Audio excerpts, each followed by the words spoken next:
ഒരിക്കൽ ദേവന്മാർ വൃതാസുരനാൽ പരാജിതരായപ്പോൾ അവരുടെ ആയുധങ്ങൾ ദിതീജി മുനിയുടെ ആശ്രമത്തിൽ ഒളിപ്പിച്ച ശേഷം ബ്രഹ്മാവിനെ സമീപിച്ചു. വൃത്രാസുരനെ എങ്ങനെ വധിക്കുവാനാകുമെന്ന് വെളിപ്പെടുത്തുവാൻ അവർ ബ്രഹ്മാവിനോട് അഭ്യർത്ഥിക്കുന്നു.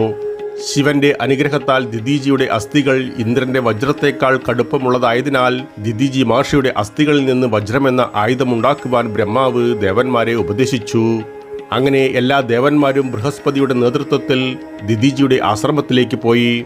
അവരെ കണ്ട ദിതീജി അവരുടെ ആഗമനോദ്ദേശത്തെക്കുറിച്ച് അന്വേഷിക്കവേ ഒരു ആയുധം നിർമ്മിക്കുവാനായി അദ്ദേഹത്തിന്റെ അസ്ഥികൾ അവർ ആവശ്യപ്പെട്ടു. ദിതീജി യോഗശക്തിയാൽ സ്വന്തം ജീവൻ ത്യജിച്ചു.